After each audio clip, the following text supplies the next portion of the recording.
अस्सलामुअलैकुम बिस्मिल्लाहिर्रहमानिर्रहीम। हम प्लेन कर्व में कर्व इन कार्टियन कोऑर्डिनेट सिस्टम पढ़ रहे थे। उसकी पहली एक्सरसाइज स्टार्ट की थी। क्वेश्चन नंबर 6 के हम पहले 4 पार्ट कर चुके थे। आज क्वेश्चन नंबर 6 का 5th पार्ट करना है। क्वेश्चन है हमारे पास, find the perpendicular distance of the point 3 2 from 6x + 8y - 3 = 0।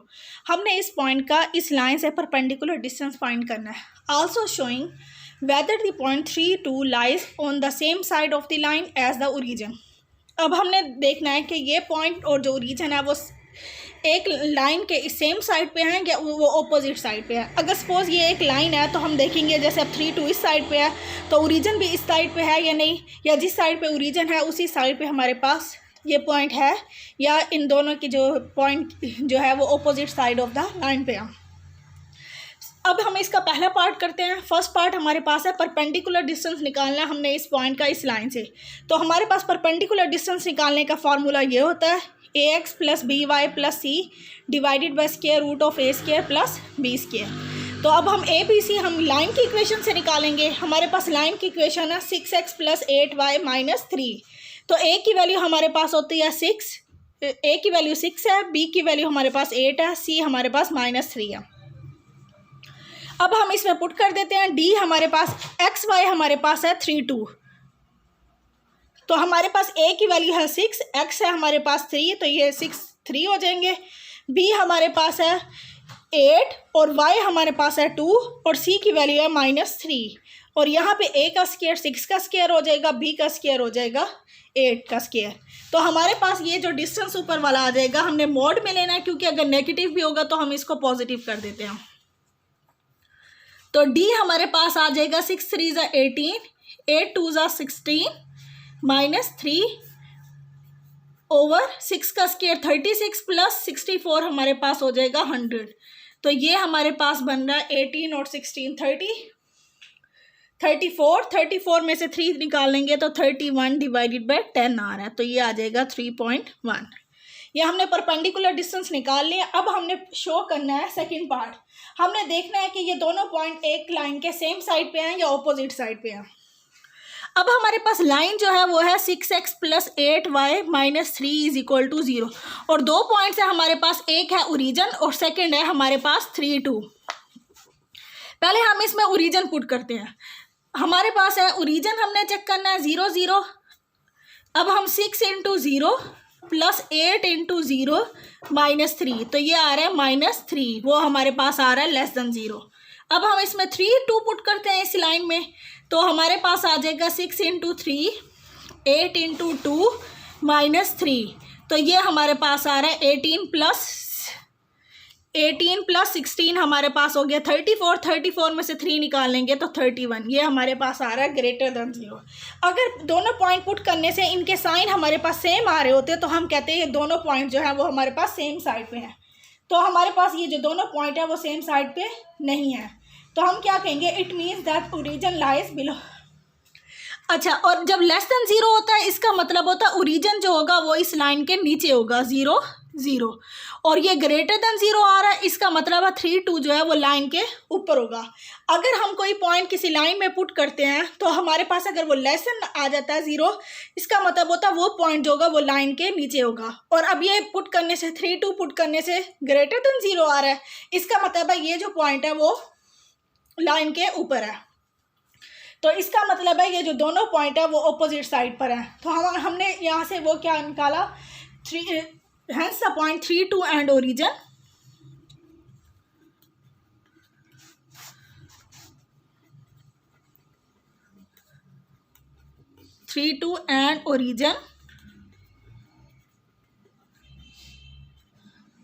lie on the different side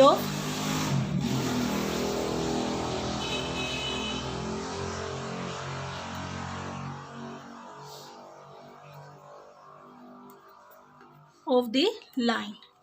next हमारे पास क्वेश्चन है,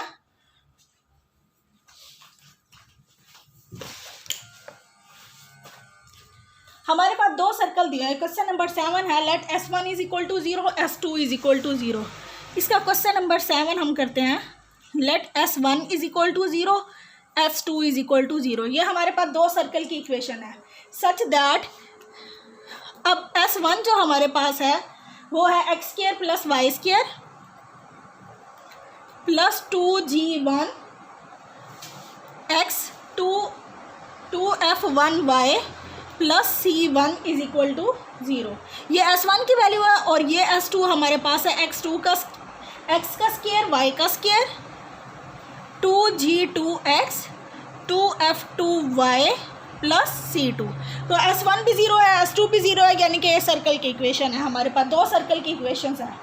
अब रिप्रेजेंट टू सर्कल, ये हमारे पास दो सर्कल को रिप्रेजेंट कर रहे हैं। What does the equation S1 plus के S2। अब हमारे पास क्वेश्चन क्या है, what does the equation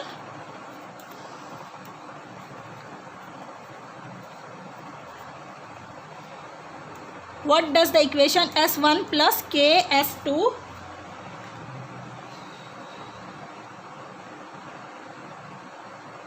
represent for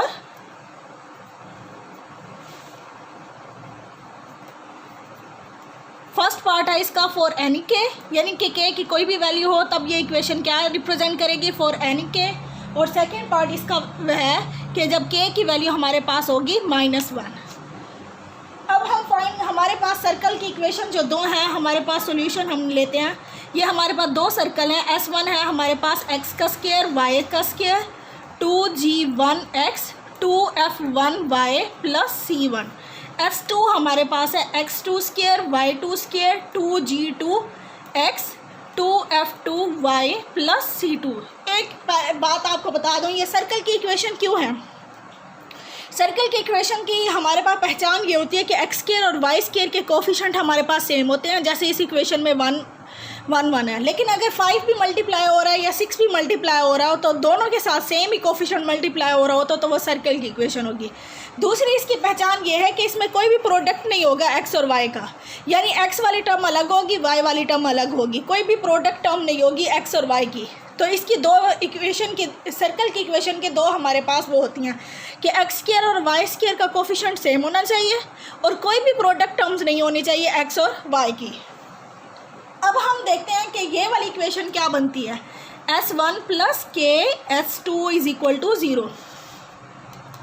तो हम इन दो इक्वेशंस को ऐड कर लेते हैं, X square Y square 2g1x 2f1y plus c1 और k से मल्टीप्लाई करेंगे X square Y square 2g2x 2f2y plus c2 is equal to 0। अब हम यहाँ पे x के कोफिशिएंट अलग कर लेते हैं। यहाँ से हमारे पास 1 आ रहा है और यहाँ से हमारे पास k आ रहा है, 1 प्लस के एक्स स्क्वायर। यहाँ बिल्कुल इसी तरह से y का भी सेम आ रहा है, 1 प्लस के वाई का स्क्वायर। और अब हमारे पास आगे वाली टर्म आ रही है 2, हमारे पास दोनों में कॉमन है, 2g1 plus K g2 into x आ जाएगा, 2f1 प्लस के f2 y आ जाएगा और c1 प्लस के c2 इज इक्वल टू 0। इसको हम इक्वेशन ए का नाम दे देते हैं।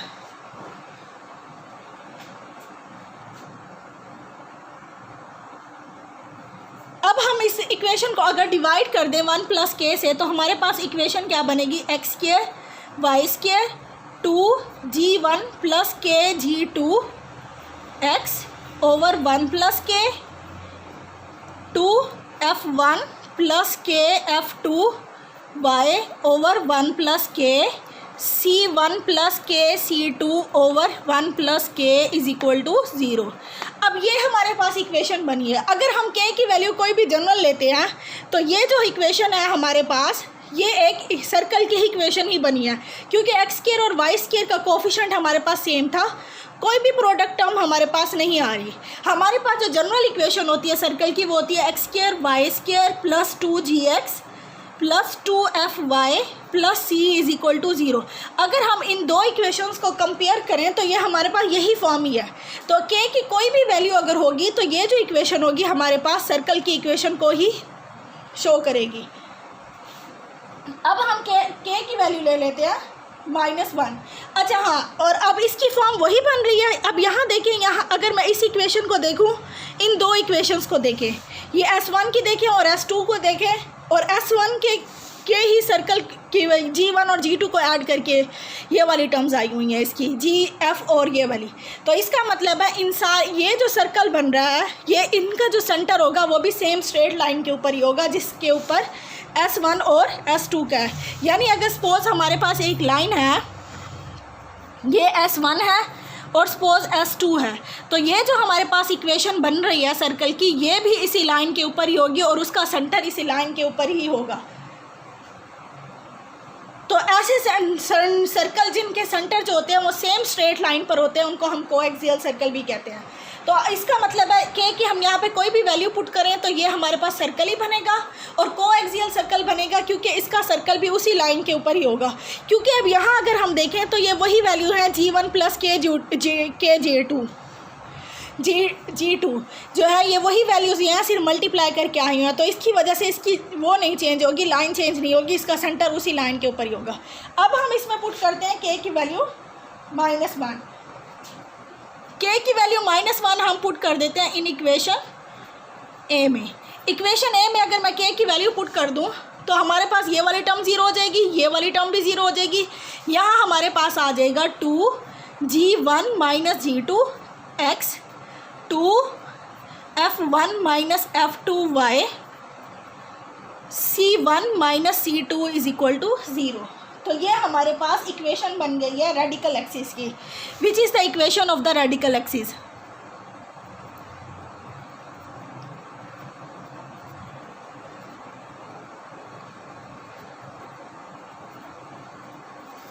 ये हमारे पास जो इक्वेशन बन गई है वो रेडिकल एक्सिस की है।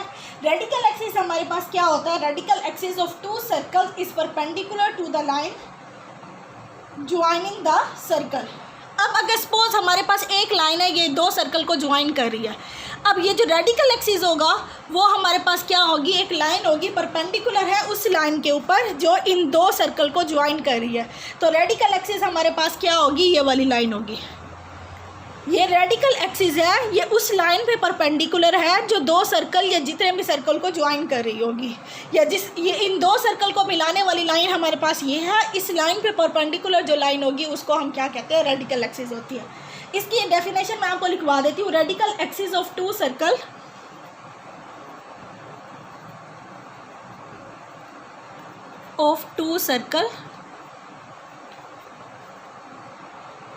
is perpendicular to the line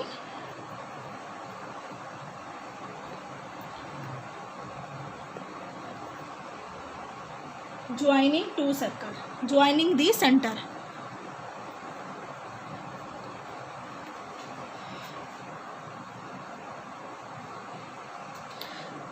अब इन दो सर्कल हैं, इनके सेंटर को मिलाने वाली लाइन ये है। अब इस लाइन पे जो परपेंडिकुलर लाइन होगी वो हमारे पास क्या होगी, रेडिकल एक्सिस होगी।